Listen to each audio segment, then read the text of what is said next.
How's everyone doing? Today I have a horror Blu-ray and DVD collection update with 9 pickups. And if you've seen any of these movies, definitely let me know what you think of them and let me know which one of these is your favorite. Leave me those comments down below. And first up, I want to give a shout out to Studio House Designs. That's where I got this awesome John Carpenter's The Thing t-shirt, this tie-dye version of it. And you can check them out on Instagram. That's where I came across them. But they have a website and they'll do these limited run t-shirts. So you have to act fast. I actually signed up for like the text alert for some of them. So yeah, some of them it might be a one-day thing or something like that. But sometimes they'll have leftover stock, depending on what goes on with it. But some really awesome shirts, limited runs, and I'm very happy to have gotten this John Carpenter's The Thing tie-dye t-shirt. Love the heck out of it. It's my all-time favorite movie. There's the Japanese poster for it, and I've actually had a couple people message me that this is getting a steelbook over in the UK, I think HMV. So I'm going to be checking that out. And thank you for the people that reached out to me. I really appreciate it. It actually has that artwork. I've said for a long time that's like my favorite artwork for John Carpenter's The Thing. Although the Japanese Laserdisc is awesome. The artwork for that is super cool. But let's go ahead and get into the movies. First up, the first 3 are actually from Umbrella Entertainment, which is a company in Australia. But a lot of their releases are region free. So this is the Day of the Dead, the Ultimate Editions, Blu-ray and DVD, a bunch of special features in there. The Day of the Dead is apparently Romero's favorite of the Dead trilogy. Let me know what your favorite George A. Romero movie is and what your favorite of the Dead trilogy is. For me, it's Dawn of the Dead. Night of the Living Dead was the first one I saw of it, and I really love that film. I think that's an iconic film, and I love that he has societal messages in all of his the Dead trilogy. I remember somebody was messaged me on YouTube when I said that in a previous video, talking about I think it was Dawn of the Dead. They were like, "What are you talking about?" It's like, it's pretty overt. The symbolism in there, consumerism for Dawn of the Dead, racism for Night of the Living Dead. This could be, military aspects in regards for this one for Day of the Dead. But I feel like especially the first 2, it was super overt, for the symbolism there. So I like that aspect of it, and some kind of social commentary. And I appreciate, when a horror movie isn't just, straightforward. It seems like it's straightforward, but it has a deeper message too. So yeah, let me know what your favorite of the Dead trilogy is. Dawn of the Dead for me is my favorite. I don't know, when I was a little kid watching that, I was always hoping there would be a zombie outbreak and, me and my friends could go hang out at the mall and fight zombies and live in the mall. I don't know, I just remember thinking that was an awesome idea. I feel like that probably wasn't what I should have been thinking, the message I should have been getting from that. But this was always my least favorite of the George A. Romero Dead trilogy, but I still enjoy the heck out of it. I think it's an awesome film. Bub right there is an iconic zombie. Let me know who your favorite zombie is. It's got to be like Bub and Tarman, right? Those are like the 2 most iconic. I prefer Tarman for me, but Bub is awesome.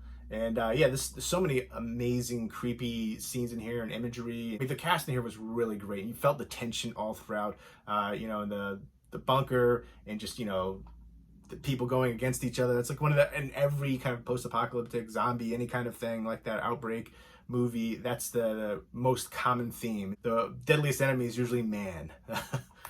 So a ton of special features on here, and I really like the release for this. I'll go ahead and show you the disc artwork. It's got a swing tray, Dr. Tongue, and then there you go. You can go with that artwork choice, which is actually pretty friggin' awesome. I kind of love that. So I like the reversible artwork. I think they do a great job releasing, and they have a lot of releases over on in Australia that we don't have on Blu-ray. True Lies, I think, was one that came out. Young Guns 2. There's a bunch of ones, though. Like At Pupil was, it's been out of print here for like forever, but they have it over there on Blu-ray. So a lot of really good releases. So again, region free, and a lot of other countries have this really obtrusive, rating logo down here at the bottom, which I hate. Like the UK has it, Germany has it, a lot of other countries do, but I feel like Australia's like one of the most obstructive right there, obtrusive, taking up the artwork. But a lot of times they have reversible artwork, and you don't have to have that on there, which I definitely appreciate. And that's the thing too, like it says, a lot of ones will even say region B on there, but they actually play in region A. I feel like I've seen all of them have that, so I think that's actually kind of surprising. I feel like they all say region B, but they play in region A. All the ones that I've come across from them. So don't be fooled or don't be fearsome of that. Region A compatible. This is the Rob Zombie double feature, 2 from Hell, Devil's Rejects and House of a Thousand Corpses. I know they just recently did the Rob Zombie triple feature release from Lionsgate here in the U.S. With Three from Hell, which I like Baby, but it was her show essentially. That's really what it was. Sid Haig was only in one scene, sadly. May he rest in peace. I got to meet him a couple times. He's really friendly, really awesome. But these are the two better films from the trilogy by far. And I got this before the Lionsgate release. And I don't know, I feel like I don't need the Lionsgate release though. I've got all three films on multiple different releases actually. Except for Three from Hell. I just have the one Blu-ray for that. I think that's good enough for me. I'm good on that one. But yeah, this is, House of Thousand Corpses, Devil's Reject. Let me know what your favorite Rob Zombie movie is. A lot of people seem to hate him. I'm a fan. I think he is a fan of horror. I think he has that, kind of like 70s dirty grindhouse kind of feel to his movies. I definitely appreciate that. It's a darker, grittier take on a lot of these different kind of genres. I thought Lords of Salem was one of the best witch movies ever. And it was going to be a modern classic up until like the last, 15 or 20 minutes or so. I didn't care for the ending. It needed to have been a little bit better, but I still love the film overall. I think it's a great film. But for me, House of Thousand Corpses is my favorite Rob Zombie movie, and definitely my favorite from, the trilogy right there. Let me know your favorite from the Rob Zombie trilogy, what you would call, House of Thousand Corpses, Devil's Rejects, and Three from Hell. I feel like most people would pick Devil's Rejects, but for me, it's House of Thousand Corpses by far. Super creepy movie. Love the heck out of that one. Sherry Moon Zombie. I love her as Baby. You've got Sherry Moon Zombie, Sid Haig, Bill Moseley, just iconic characters. And these movies are horror classics, modern horror classics, and some great special features right there. So I'll go ahead and show you the interior, the disc artwork. And I like that they do unique disc artwork. In the swing tray, it's something simplistic, but it's awesome. It's necessary. And there is the reversible artwork without the obtrusive ratings logo. So let's go ahead and flip that right the heck now. Because I hate seeing that. I really do. There we go. It looks so much better. I mean, I don't understand. I guess it's for, to deter young kids from watching these kind of movies. But put it on the back or something. I don't know. There could be something when you ring it up on the barcode. I don't get it. Actually, I guess I'm going to flip this too. Although I do love this iconic one, but the Dr. Tongue right there. How cool is that cover? I gotta flip it, right? I feel like you've never seen that cover art before. That is super dope. That is awesome. That cover art, amazing. Thank you for that. I appreciate you. Whoever the artist was right there did an amazing job on that. And I love that this is an actual cover art release. Look at that. How can you not love that? Next up, you got to appreciate, as far as like artwork too, that's a big thing. When I was a kid, I grew up in the VHS rental era, and video rental stores, mom and pop stores, and seeing all the horror artwork on VHS covers, that was really enthralling to me. That's really kind of what drew my initial attraction. And then I would sneak downstairs late at night when my parents were sleeping and watch horror movies, getting freaked out. My first horror movie I ever watched was the original Nightmare on Elm Street. Johnny Depp getting sucked through the bed, all the blood splattering up. If you remember, let me know what the first horror movie you ever watched was. Next up right here from Umbrella is Death Warmed Up. This is a New Zealand horror movie from 1983. I thought it was trash. I thought this was terrible. I like the soundtrack though. But I don't know. I didn't think the acting was good. I didn't think the pacing was good.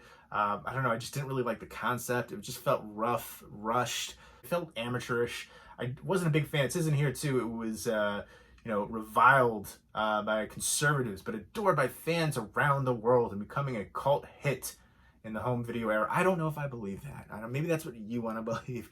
I know people, I feel like a lot of people ask about it, but I don't know too many people who've actually seen it. And I don't know, I don't know. Maybe I should revisit it though. I feel like I haven't seen it in a while, so I should revisit it. But I just remember thinking it was terrible. I want to preface this. Remember, I was saying it was trash. I picked this up.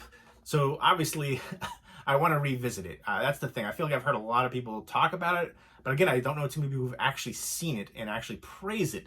But, it was there. I was like, okay, that's, a recent, semi-recent Umbrella release for horror. And I was like, let me revisit this one. But I remember not being a fan of it. And I'm just going to give it a fair chance. If I don't like it, I know a lot of people would at least trade for it. So that is an option. So stay tuned. Again, don't remember being a fan of it. I remember thinking it was terrible. But it's a new release. Maybe, I feel like a lot of times they add, for the releases, some stuff that was cut out. This has a lot of special features in here, and it's an original New Zealand VHS cut as well. So I'm looking forward. Maybe that's something different too, a different cut. Maybe makes it better. Maybe it'll make me appreciate it more. But yeah, I remember there was like a scientist who was conducting like experiments on people, injecting people, like drilling holes in brains and injecting people with this drug and turning them into, crazy killing machines. And I remember there was like a group of friends visiting this this secluded area, and then they get trapped by this the scientist and his soldiers and stuff like that. And there's like a small town area, and there's these the psycho people that were injected. They were going crazy, killing people. Again, I don't know. I remember not being a big fan, but I want to give it a fair chance. I want to revisit it. Reversible artwork is the same, except without the obtrusive ratings logo obstructing the artwork. But I don't know. I feel like there's not too many films that I feel like I've given another chance to and I've actually really loved. There's only a couple that come to mind. Session 9. When I first watched Session 9, I wasn't a big fan. And so many people were like, you gotta watch it again. You gotta watch it again. And now I love Session 9. And then Chasing Amy was another one. When I first watched it, I feel like I just wasn't in the right mindset. I was younger, and now I definitely appreciate it a lot more. So I feel like a lot of it has to do with the time of when you watch it. Your mood as well could play into it, who you watch it with, the viewing experience. If you watch it in a movie theater, a lot of people talking, cell phones going off, babies crying, stuff like that. I see people bringing their young kids to, rated R movies, and I don't know. I used to love going to the movie theaters, and I still want the movie theaters to be a thing, but I feel like it is going to become like the drive-in movie theaters where it's going to be like, one per, I don't know, county or something like that, essentially. I feel like more people have better viewing experiences in their home. They got better setup, picture and audio quality wise. And then, for me, I don't know, kids running around, crying, yelling, people talking, cell phones going off. You're not that important. Shut your freaking cell phone off. We paid $15 a pop for tickets for this, And then, you got if you're going for IMAX, it's more. If you're getting your food and drinks, it could be, it can add up price wise. So I never understood why people do that. Same thing with sporting events. Like, I get tailgating, you want to have fun, get drunk there, but when you're actually paying a lot of money to go to the game and you just get wasted and people are pouring beer on each other, getting into fights, you don't like my team, let's fight. I was like, I don't understand that mindset at all. It just blows my mind. I came here to watch the game. I paid a lot of money to watch this game. Get the F out of here. I don't understand it at all. So yeah, for me, it's just, I don't know. It's like in the past decade or so, it's gotten worse for the movie going experience, in my opinion. But I digress. Again, I feel like, especially for this time too, it kind of changed, watching movies, a lot of it going, on demand and stuff like that. Mulan, which they really got you. Disney just, they know what to do. They're just bending you over, essentially. Like, first of all, you have to have the Disney Plus, and then you're charging $30 more. Not even $20. Like a lot of the other ones that came to, direct on demand, all that kind of stuff. It was $20, not the $30, and you already have to have the streaming service too. Netflix isn't charging money. Hulu isn't charging money for these movies that are produced on their high budget, big budget ones that are worthy of being in the movie theaters as well. So I don't know. I thought that was a ripoff for sure. I haven't seen Mulan. I'm gonna wait till home video, or when a price lowers, or whatever they decide to do, or eventually they're gonna probably give it to you for free on Disney Plus. That wasn't one that I was really amped to see to begin with. So I digress. I just went off on a real big side tangent. That's why I usually edit a lot of videos. It's 14 minutes already. I'm so sorry. Stick with me, please. I got a bunch more movies. I haven't really gotten to the meat of the movies yet. I'm going to try to go by a little bit quicker now. Sorry about that. But yeah, that's why I edit a lot. I go off on these side tangents. The Grudge, the newest one. This isn't a remake. I feel like this is kind of like just a new take on the Grudge concept. I feel like people were going in with a negative mindset, saying it was a remake and this and that. It's not. It's actually really good and definitely worth checking out. It's got some creepy imagery in here. And I really love Andrea Riseborough, who was in Mandy. She was awesome in Mandy as well. Very unique features and look to her.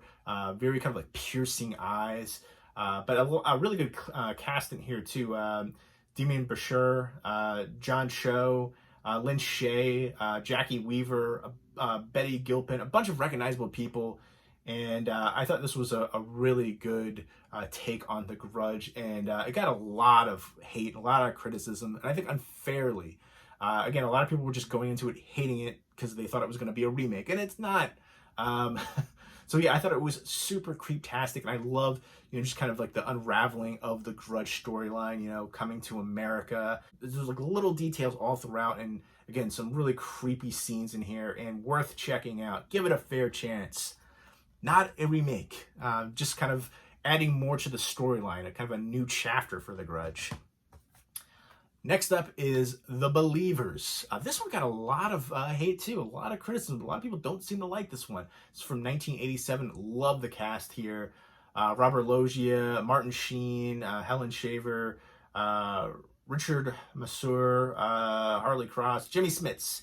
There's a bunch of recognizable people in here, and this is directed by John Schlesinger, who did Midnight Cowboy and Marathon Man.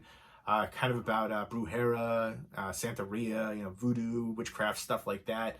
And essentially there's these ritualistic child murders happening, and there's like with this Caribbean cult. The guy with the eyes in this freaks me out to this day. And then the intro scene to this was super crazy too. There's so many scenes in here that I think really stick out, and I think it's really good storytelling as well. So basically early on in the beginning, they lose the mother or wife, and so they move and to New York City, and that's like a big part of this as well, the city atmosphere. And Jimmy Smith's character was awesome in here. Everybody's character, I think, really did well in their roles. But yeah, so Martin Sheen is the father, and he's like a police psychologist, and he's his son gets kind of involved in this cult as well towards the end, and he's trying to save his son. And what a great best friend in here too. Richard Masur, who's also in John Carpenter's The Thing. Been in a lot of great films, great character actor. But I thought this was awesome. Great cinematography in here. Actually from Robbie Mueller. And this is the partner of Wim Wenders, Lars von Trier and Jim Jarmusch. So he's done a lot of great work with all of them. So yeah, great film that I would recommend if you're into like cult, movies like that. Some good suspense, good mystery, good storytelling, great cast. But I don't know why this gets so much hate. I don't know. I thought it was amazing. Really good tension. There's the guy with the eyes right there. You see it. Super creepy. Some awesome scenes in here. And again, this is a Twilight time release, so it is limited to 3,000 copies. Most of their releases are limited to 3,000 copies. I know there was another release for this too, but this to me I think was the better one. I think there's a slightly different transfer, I believe, from what I read. But yeah, I would definitely recommend this one. Give it a fair chance. I don't know. Again, that's one that blows my mind for the negative feedback for it and reviews. Next up is Dragonwyck. This is another Twilight Time release, limited to 3,000 copies. I'm really disappointed that Twilight Time isn't releasing anymore. They were such a great company. They did a lot of great releases film-wise, and you could see their passion, the releases from, just the transfers, the films that they chose, just the way that the releases were. Like on the back, you can see the little boxes, so easy to find for the technical aspects. If you want to know the runtime, the year it was made, the language, all that kind of stuff. It's so easy to find. A lot of times on releases, you can't find it. They don't even have it in the back. So yeah, this was from 1946. It's 103 minutes, black and white. So easy. And then, you have a booklet, a lot of times interior artwork. So yeah, again, I definitely appreciate there's the interior artwork choice shot right there for Dragonwyck. Dragonwyck is more of a drama horror, gothic horror. It's a little light on the horror elements, but it's there. It's kind of like a ghost character, but it's more about like the romance aspect and the manipulation. The really good period piece too, but I just want to see real quick because this is an older blue case. There's no interior artwork for this one, but there is for, I feel like maybe that's the thing for the blue case ones. They didn't do the interior artwork, but they do for the clear case ones for Twilight Time. I feel like a lot of the Blu-ray case ones were earlier releases. But this one's right here. I love the cast in here. Vincent Price and then Gene Tierney. Gene Tierney, such an amazing actress. And they've worked together before too, Vincent Price and Gene Tierney. Gene Tierney was stunning. I know she had a lot of personal troubles. And here there's actually, I think, a special feature where they talk about Gene Tierney, a shattered portrait. And then they also do Vincent Price to a versatile villain. This is both like biography A&E network specials. And audio commentary on here from film historians, House of Secrets exploring Dragonwyck. So a ton of special features on this one, really good special features. And this is again gothic historical horror. This is the feature-length directorial debut from Joseph L. Mankiewicz, who did All About Eve. So yeah, this is kind of like a really spooky. I feel like they don't really do a lot of the haunting aspect, but it's in a couple scenes, but it feels really chilling. And it's always like in the background, in your back of your mind, you're thinking about it. But also Vincent Price, he's very sneaky and conniving in here too. Again, it's more about the drama and period piece elements, but there is horror elements in there. So basically which is the whole aspect of this is super weird. He finds this like distant cousin of his, and with Gene Tierney, and he decides to have her come to Dragonwyck, this sprawling like mansion estate, and he has her watch essentially his daughter, and like him and his wife don't really spend a lot of time with the daughter, so that was kind of weird too. Gene Tierney was living in Connecticut on like a farm, and she always wanted to get away from that area, and the parents are really religious. And Vincent Price is this patroon, which is like kind of Dutch royalty. He has all this land, and he has all these farmers that essentially work for him. And they have to pay essentially like taxes. They have to give a certain amount of like crops or money to him to essentially farm his land. And there's like a big revolt about that too. So yeah, Dragonwyck is this estate, and apparently, it's haunted by one of his relatives, and you can hear this female character like laughing and playing, musical instruments, and apparently only people in the family line can hear it. And there's also, dastardly things going on with his character. And, the romance aspect is kind of weird because it's his cousin, but I guess back in the day, things like that happened, especially, royalty line, stuff like that. But yeah, it is really good acting, really good cinematography, and again, even though it is kind of lighter on the horror elements, I always felt like it was a great. I'm just waiting for something more to come of it. Not a lot, but again, I love the ending to it as well. And I don't know, I just thought it was really good acting, cinematography, and I'm still kind of thinking it's horror elements in there. There's a ghost storyline. We don't play it up quite that much, but it's there. It's always like, in my back of my mind, I was always thinking about it. There's a couple scenes where it just feels like chilling to me, haunting. But I love the heck out of the film. It may not be for like big time, if you're looking for modern horror, crazy, violent horror, that's not the type here. This is heavy on the storytelling, heavy on the drama elements, and the historical gothic period piece kind of stuff. Light on the horror, but it's there, Next up, 80s cheese-tastic horror, Vamp. Grace Jones. Scariest part about her is her stripping in this now.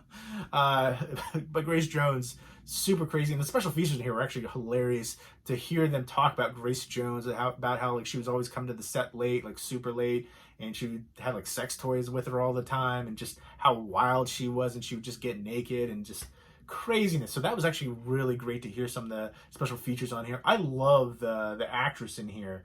I love the whole cast in here too. Dee Dee Pfeiffer, though, she was so good. You've got Gede Wanatabe, who is the rich kid in here. They have to borrow his car, and he doesn't really have any friends, so they have to take him along. He was great in here, actually. Just all his little wisecracks and how obnoxious he is. Played that role perfectly. Of course, he was Long Duck Dong in 16 Candles. Iconic role. No matter what he does, he's always going to be that character. Billy Drago was awesome in here. Like this kind of like albino looking character. I remember in the special features there, he was talking about like after he was filming stuff, he went somewhere like a convenience store and he freaked people out because he was still in the whole getup as his character. You also have Robert Russler, Chris Makepeace, who wasn't in a lot of films, but he was really good as the lead here.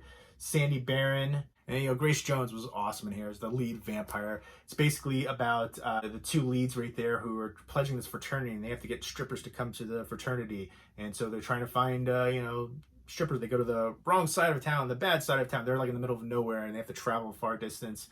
And once they get to this seedy area, this city area, it was so weird with the car like spins out, and then all of a sudden it's just like everybody's gone. It's like, that was weird.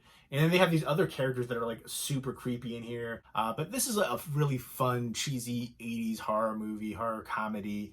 And some good special effects in here too. And special effects are actually from four-time Oscar winner Greg Canham. He did work on Lost Boys, Bram Stoker's Dracula. So he's done a lot of work with the vampires. So yeah, this was, some good comedic elements in here too. And really good chemistry with the cast. I think that really stood out. So I definitely thought this was a fun one from the 80s. This is from 1986. I remember them going through like the sewers and stuff like that too, running from the different vampires. I remember there was like a really creepy scene with like a little kid, this little girl vampire, when she finds some other like bad guys and they don't realize she's a vampire. So they're getting chased by these other bad guys and the vampires. And yeah, there's some really good chemistry again from the leads in here. Dee Pfeiffer, stunning and great in her role. She starts out as like the waitress at the strip club, and she's keeps telling them, "Oh, I knew you," and he doesn't remember her, and they essentially, the romance aspect gets there, and they're running and fighting to survive. And I thought it was a fun time and really nice release, by the way, too. Oh, I love that artwork choice. And I remember I had the old DVD for this, and I'm happy that this has on the special features here, Dracula Bites the Big Apple, Richard Wink's celebrated short film, which was a really fun vampire comedy movie about Dracula coming to New York City. I love that so much. Again, this is directed by Richard Wink, so that was his short film. So he's been involved in the vampire genre for a while. And again, I love when they include the booklets and stuff like that. There you go. There's 3 leads without Dee Pfeiffer. Grace Jones right there, looking, awesome and terrifying in the role. I don't want to give too much away. There she is again. But again, I love when they include these booklets, when it's behind the scenes photos and information. There is Dee Pfeiffer, so stunning. I love that. To me, that cover artwork. I wish that was the cover artwork. I don't know. I don't really, that cover artwork, it's okay. I don't love it, but that one blows me away. And then you've got the reverse artwork, which is pretty awesome. But yeah, I dig it. Grace Jones was great in that role. And I feel like, to me, like the special feature in this were just so much fun to hear about how it was on set and things like that. So really fun one. A vampire cheese fest, 80s vampire movie, vampire comedy. But yeah, let me know what your favorite vampire movie is. I feel like, obviously there's Dracula, there's Nosferatu, even some of the remakes back in the day. And then, for the 80s, you got Lost Boys, Fright Night. But I think now, for me, my favorite vampire movie is 30 Days of Night. I absolutely love that one. I love horror movies with a snowy setting, and that has it in spades. They're in Barrow, Alaska, and the 30 Days of Night, utilizing that. There was a Tales from the Crypt episode back in the day that utilized that same concept. But besides that, there really wasn't, especially as for a movie, there really wasn't one. I know there's one called Frostbitten, which is a Swedish film, not nearly as good as 30 Days of Night. And then the sequel for 30 Days of Night, they just kind of like abandoned that idea, and that sequel was terrible. But the original, the first one, 30 Days of Night, is amazing, and definitely, if you haven't seen that one, check it out. I wish they would do more horror movies in a snowy setting. I always wish that they would have Friday the 13th in a snowy setting. I'm in Jersey. The first one was shot in Jersey. Jason Takes Manhattan in New York City. It snows in New York. I lived in New York before, too. Some of the worst snowstorms I've ever seen were in New York. So, yeah, make that happen, Friday the 13th in the snow. But there should be more snowy setting horror movies. That was just another big tangent rant. I'm so sorry. But yeah, let me know your favorite vampire movie. Let me know what your favorite horror movie is that people hate that you love. I'm not saying this is my favorite, but I just thought this one got a lot of unfair criticism. I think solely because the people thought it was a remake, and it's not. And I think it's worth checking out for sure. Let me know what your favorite Australian and New Zealand film. I feel like if I say New Zealand, people are just automatically going to say Dead Alive. And then, there's Wolf Creek as well. There's tons of great Australian ones. And New Zealand, there's a lot of really good ones coming out. Guns Akimbo, and then Deathgasm. Really great ones from New Zealand. But all right, again, this was released by Arrow Video, by the way, which always does a great job. One of the best companies releasing Blu-rays today, with the transfer special features, the packaging, reversible artwork, clear case, booklet, disc artwork. So always love what they do. And then for the 2 DVDs in here, first up is Summer Camp. But this is an infected film, and I thought it had great tension. And I really like what they did with the twist of it. It's kind of a different twist, and I dig it. Basically, it's about this group of camp counselors, and there is a virus outbreak, and they have to fight to survive before everybody gets infected. I just remember thinking it was really thrilling, palpable tension, kind of a cool, unique take on it, too. And I feel like maybe it's just because there was just a huge wave. This only got a DVD release. Not a lot of people heard about it or talked about it. I don't think I knew anybody that ever saw it, but I think it's worth checking out. I remember, like, for me, it wasn't like one of the best ever, but it certainly was above average, and definitely worth checking out. And I feel like if it got a Blu-ray release, more people would talk about it. More people would know it. If it got like a Arrow Video release or a Scream Factory release, like one of those premium label companies like that, I feel like more people would know about it. And I feel like there's certain movies. There's another one from Warner Brothers that came out, Hidden, which is another one that I thought was really good. It's a DVD only release, not to be confused with the Warner Archive movie called The Hidden, which is like an older film, which is also really good. But yeah, certain ones that I feel like only got a DVD release, like the movie Haunt, which I thought was super awesome, so much better than Hellworld, but kind of like a similar theme for that, where they go to, that was like more of an extreme haunt thing, but they go to these different locations. But Haunt was so good. Taking with Deborah Logan, which I thought was another one that was super underrated because it only got a DVD release, but now it just got a Blu-ray release. But I feel like nobody even knew that it got a Blu-ray release. Like, I just kind of came across because somebody else told me about it. I was like, what? So that was kind of surprising to me. But yeah, that one is one that deserves way more attention and exposure. Taking Deborah Logan, super creepy. I digress again. I go off on these tangents, but I love talking movies. I love making videos on here, talking movies with you guys. And I hope that you guys enjoy it, even though this is going to be a super long video. I'm going to have to do some copious amounts of editing. But I'm not going to edit everything out. Sometimes it's fun to leave the stuff in there and talk. I feel like a lot of times when I watch these videos on YouTube of people getting movies, they pick up the movies, show the movies, and never talk about the movies. Or they'll go out, they do the movie hunting things, and they'll go somewhere and show what's in the store. They'll make a couple little jokes or impressions, and then they show what they got, and that's the end of it. Talk about it. Even if you haven't seen it, you can talk about something the director did, the actor did that you like, what drew you to the movie. You can go off and actually have a conversation instead of just showing, not having really any value. And I want to see more people talking about the movies, not just showing what they got. I'm all for collecting. I love collecting movies, but talk about it as well. That's part of what really is important, the discussion about it, not just showing something, just not talking about it. I digress. Mini rant over. Anyways, this one is worth checking out. Summer Camp, DVD only release, deserves a Blu-ray. Next up is Cruel Summer, which this is from Wild Eye. I've pretty much hated everything I've ever seen from Wild Eye. Sorry, they're low budget, independent stuff. I remember watching the movie Jurassic Dead from Wild Eye, and I did a whole video, actually, kind of like a Saturday night vlog, talking about watching that one. And less than a year later, that was at the Dollar Tree. I was like, what? That movie was trash, though. Not even worth $1. But yeah, so pretty much everything I've seen from them, I haven't been a fan of. This, to me, is the best thing I've ever seen from Wild Eye. It is very straightforward, very dark, not how I thought it was going to play out at all. It's kind of in the tone and realm of Eden Lake, but Eden Lake is a way better movie. If you haven't seen Eden Lake, it's a British horror movie thriller, which is just a punch in the gut. Basically about these kids terrorizing these two adults, and the adults have to fight to survive. And I love the ending. I love that they didn't cop out. I love that it wasn't a happy ending, wasn't a Hollywood ending. So I definitely appreciate that big time. Kelly Riley, who's in Yellowstone, and then Michael Fassbender too, now a huge actor. They were in that before they really blew up. So Eden Lake, high recommendation. It's become one of my all-time favorite movies now. But this one, Cruel Summer, this is based on a true story. I don't know about all of that. They say it for a ton of movies, but I feel like it's so overutilized and just, too gimmicky now. But yeah, this was another one that was like a punch in the gut. And it's one that I feel like, I don't know if I want to rewatch it again, just because it's so mean-spirited. And like, I feel like if I recommend this one, people are going to be like, what's wrong with you for recommending this to me? So basically, there's like these teenage kids, one who's like this big bully, and there's this one kid who's like autistic, and they basically bring him out in the middle of the woods and torture him and torment him. Basically, it all starts because this one lie. This one person made up a lie that this one bully, who's just a jerk, piece of crap anyways, kind of person, said that his ex-girlfriend like hooked up with the autistic kid. And of course he never did, and everybody, you have to know that he did it, but the kid is just, the bully's just kind of crazy.